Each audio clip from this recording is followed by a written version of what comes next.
ทำกันหาซาลีวะนี่กันหาซาลีวะนี่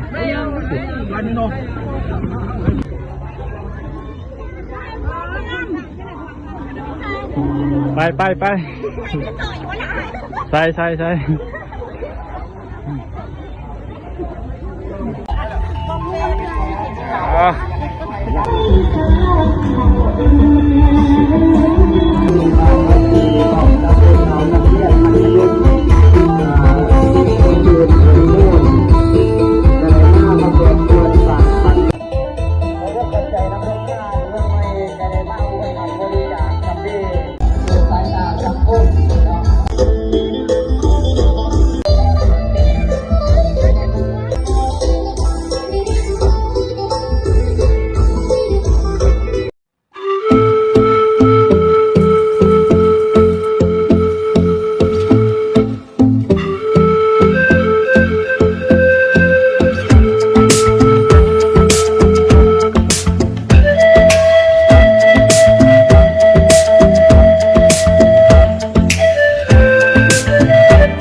เยี่ยมแฮพาเวสบ้านเนี่ย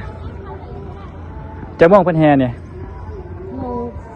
3 โมงเลย3 โมงกันนะนี่เพื่อนเทศแล้วจะไปเกมแฮเลยเนาะเทศแล้วเนี่ย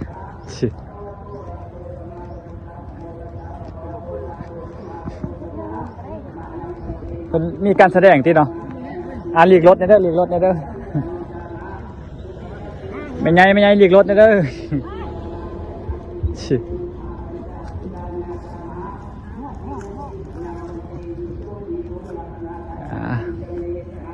พาพี่น้องเบิ่งประเพณีการแห่พระเวทเนาะมื้อนี้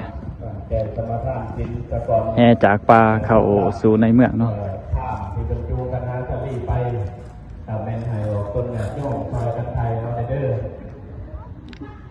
นะโมตัสสะภะคะวะโตอะระหะโตสัมมาสัมพุทธัสสะนะโมตัสสะภะคะวะโตอะระหะโตสัมมาสัมพุทธัสสะนะโมตัสสะภะคะวะโตอะระหะโตสัมมา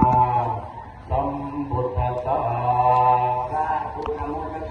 สารณะสัมมานังเมธิตังตอนนี้ก็หับสินอยู่เนาะ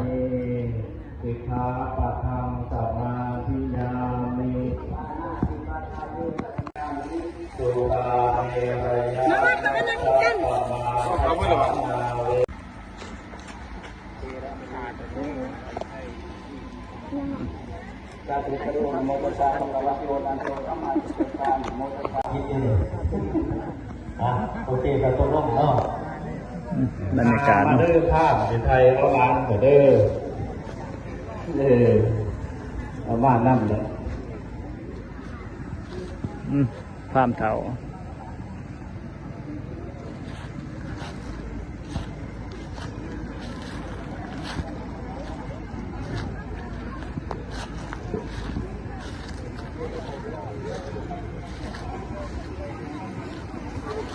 เอามาก่อนเอาผ้าเอาล้านมาก่อนกันหาสลีผ้ามือ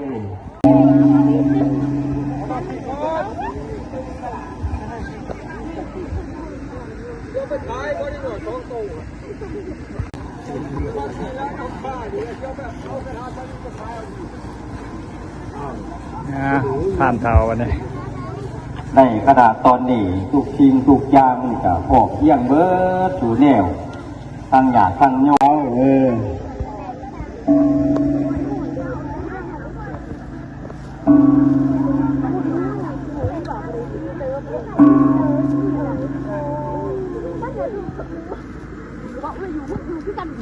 โตสิบอยู่เขาคนกิริเห็นบ่ หรือปฏิมาจังไรก็ขอเป็นเจ้าพระโมทนาสาธุการญาติโยมพญาบรมจิตตนใส่เจริญพร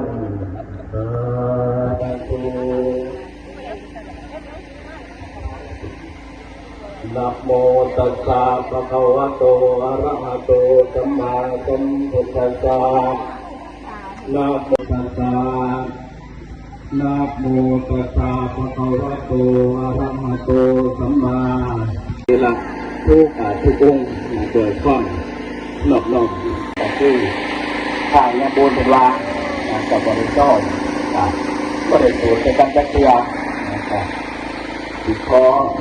ดำเนินไปตามบทตามบาท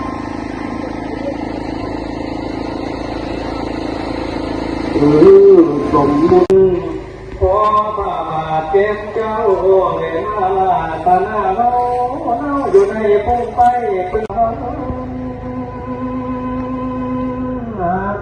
หมอที่นักตัวให้ป่ามาประโจนบังเดียเหมือนได้นั่งเต้นแก้วเป็นเจ้าพวกเลี้ยเชื่อเต้าสิ่งตะกูลนั่นนี่พ่อแม่บรรยากาศกระหอนนำวันนี้เนาะ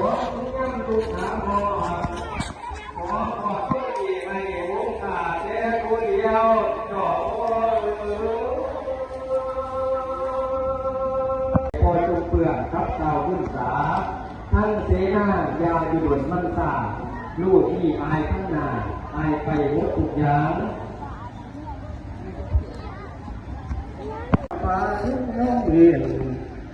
ไปสู่หอโฮงกวงสนามหลวงเมืองใหญ่ขอให้ลูกแก้ไทยเห็นใจพรบินเบื้องวงตะกุนการลูกพ่อจึงเต้าไผ่หน่อยพ้นล้านว่าลวงมาลูกเอ้ยไม่โยดลูกเอ้ยความโกรธหายบอกข้าของอยู่ใจพอแล้วมือนี้เห็นลูกแก้วแสนซื่นในมานูขอให้โสดาดอมบดซิ่งว่าบดซื้อใส่ไอแพดโอ้ยบดเชื่อมไม่ป้ายยืดนะครับเป็นประเทศใดวัยเวรไปจักหนาจักหลังยังน้ำมูอยู่ป่าอยู่ดงเนี่ยยังใส่ตำราดนเก่าอยู่นี่ก็จะเป็นบรรยากาศการเชิญพระเวทเข้าเมืองเนาะชาวบ้านก็มาหลายเนาะมื้อนี้เนาะ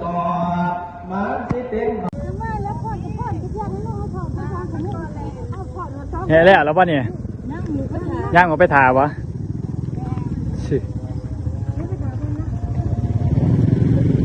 เนี่ยแล้ววะตัวที่แห่ได้ใช้แล้วแต่คุณเนาะแต่คุณอ่ะถามคนกรีดสำเร็จแล้วเนาะเตรียมแห่มาเลย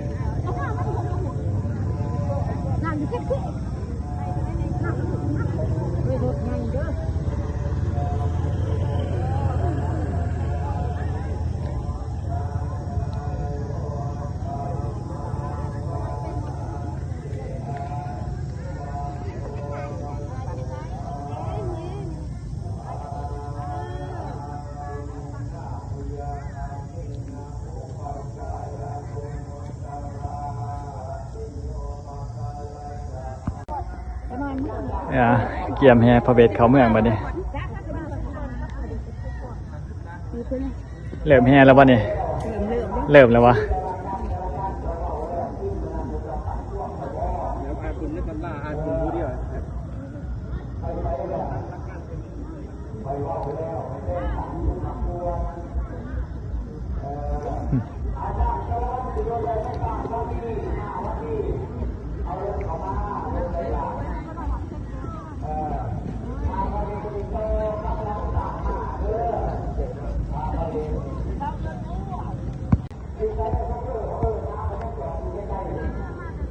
เริ่มแห่ใช่พ่อใหญ่ตอนนี้วะเริ่มแห่ตอนนี้ไปวะตีคอให้ฟังเนี่ย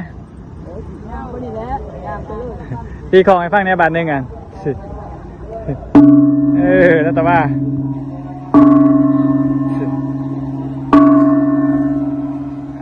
มาเลยคักแล้ว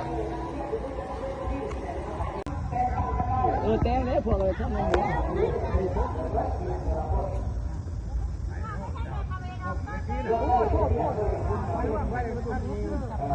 สิ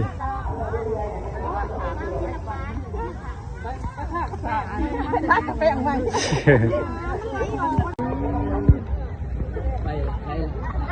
อ่ะข้ามกันหาซาลีป่ะนี่สิ ถือไปดิถือไปดิข้ามกินน้ำไหน โอ้มีร้านกันหาซาลีป่ะนี่ร้านนี้เนาะ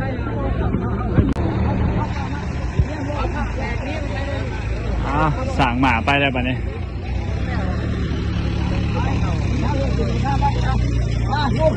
ลงไปเลยกันหาซาลี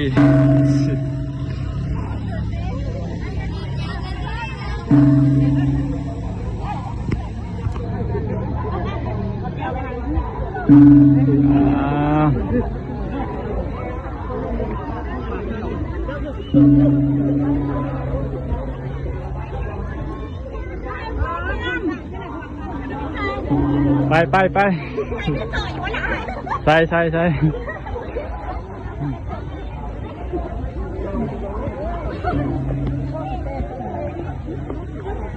เงาเหยียดเลยป่ะเนี่ย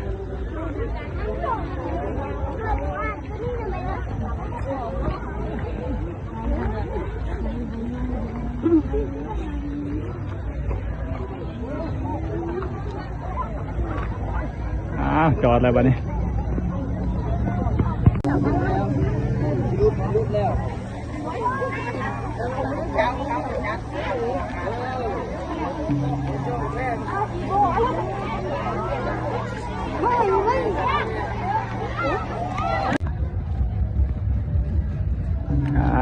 กระบวนกับมาหอดแล้วนะ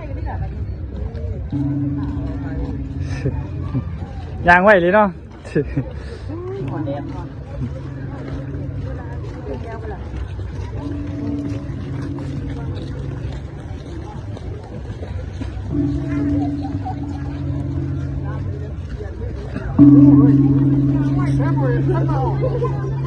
สาแน่บ่ทันแล้วนี่แม่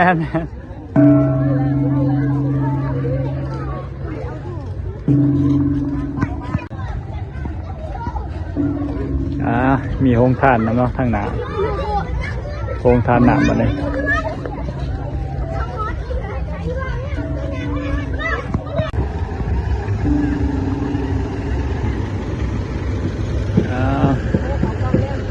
คือมีเสียงเพลงใช่ไหมเสียงเพลงใบกล่องแน่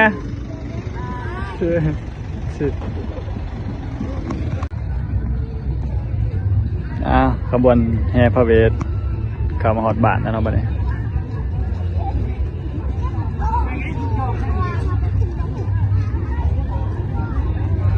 น้อย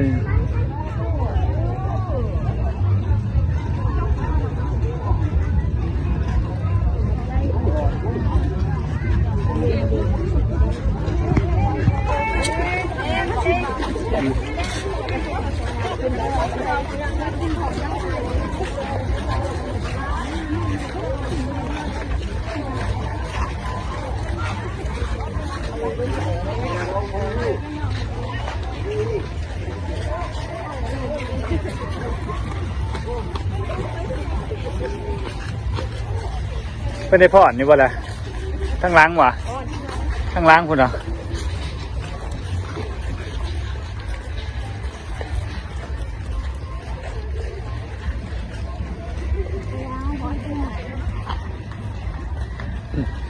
เนี่ยจักรอบแล้วเนี่ย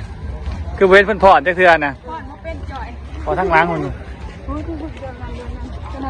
จะน้อยมากตะกี้กระปุ่นเนี่ยที่อยู่เพื่อนนะเจ๋งเหรอถ้ามาหอดอ่ะ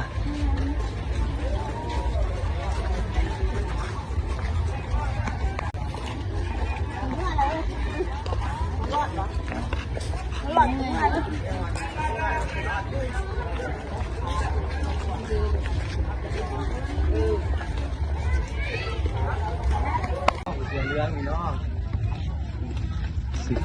อันยังเหรอภาษาอาชีพเนี่ยพ่อนี่จุดยาด้วยยัง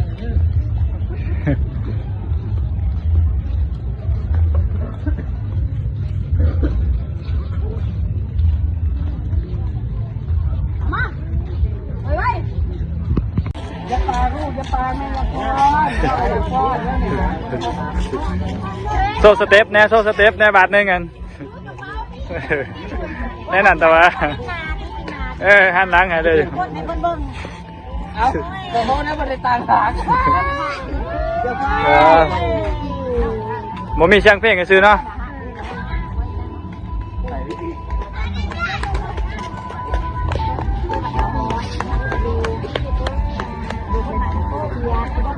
ช้อนใช่แล้วปวดปุ๊บข้างหน้าเนาะมันนี่คือปวดปุ๊บไปไหวปวดเลย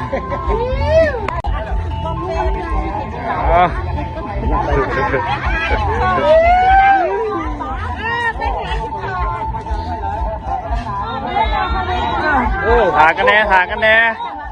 อย่าเฝ้าอย่าเฝ้าอย่าเพ่งใจเย็นใจเย็นนะเบรกไปก่อนหยุดแล้วหยุดแล้วหยุดแล้วคนละบาทคนละตอนเขาคนละผ้าหรือเขาคนละวิบนเรื่องนี้พันลบกะตรงตามสิได้พันอารมณ์ทั้งนี้หน่อยเอาแล้วคือหยุดแล้วบัดนี้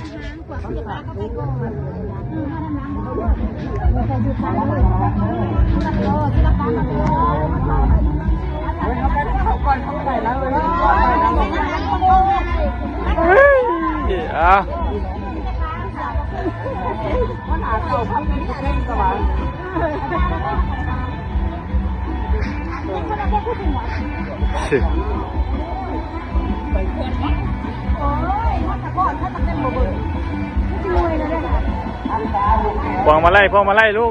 พวงมาไล่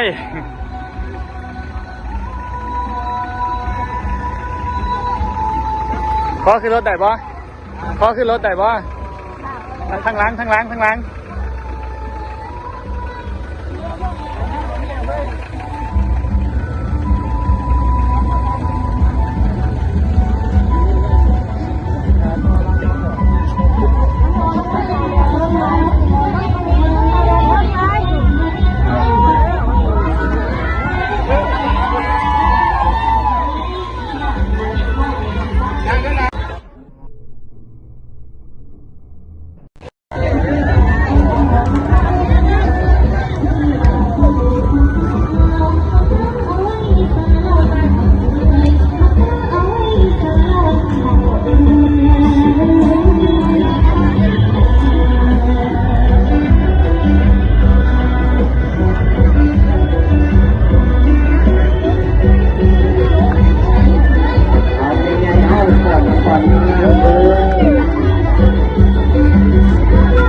ลูกหลานนักเรียนเขาก็ต่อแถวเลยมันคือ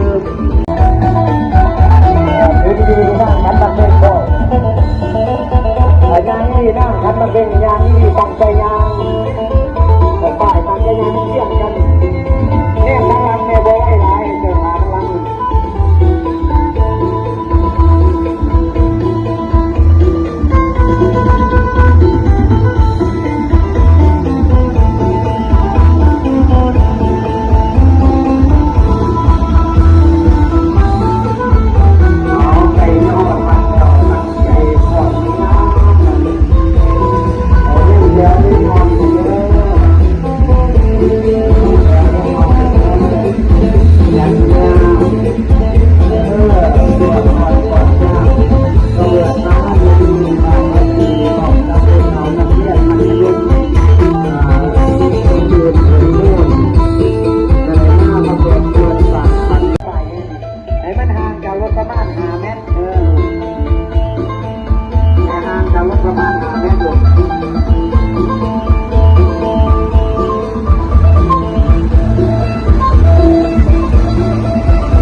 เจ้าจานห้องจะสมมติว่าขึ้นเดือนแจ้งก็ได้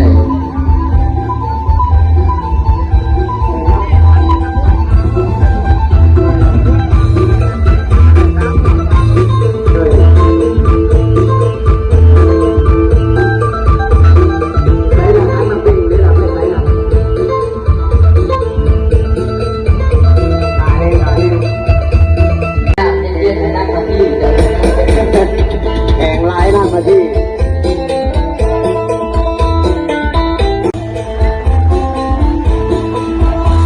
แข่งไข่เนี่ยกลัวนี่เด้อ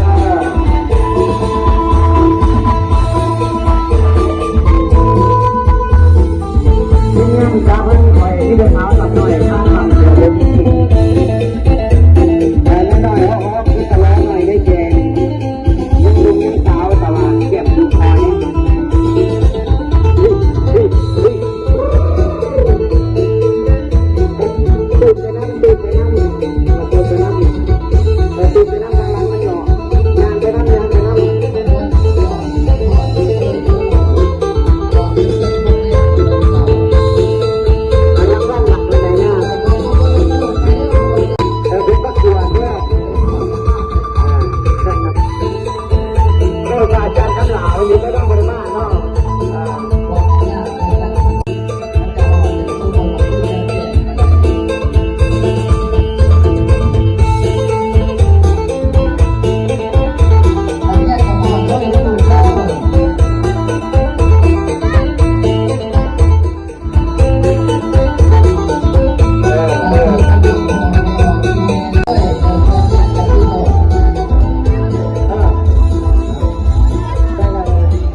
เ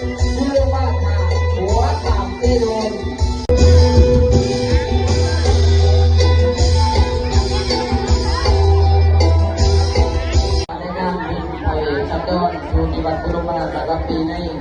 ปีนี้ทุกคนตัวนี้ต้องสุขความเจริญเนาะปราศจากโรคภัยไข้เจ็บไม่ถูกไม่โศกไม่โรคไม่ไข้สู้กายสู้ใจทุกเรื่องโอ้ตัวทุกคนเดี๋ยวต้องไปออกเด้อขอขอบใจน้ำเนาะทางคณะทีมงานหน่วยงานสาพันธ์เป็นยิ่งบานรับปีขอบเข้าอยากกระบอกกับหน่วยงานของโรงเรียนมโสเห็นโคนเนาะที่ว่าละต่อจากนี้ไปกับแมนสิเดเข้าสู่พิธีทางศาสนากับพ่อให้หน่วยงานศิลปะของเข้ากับพระ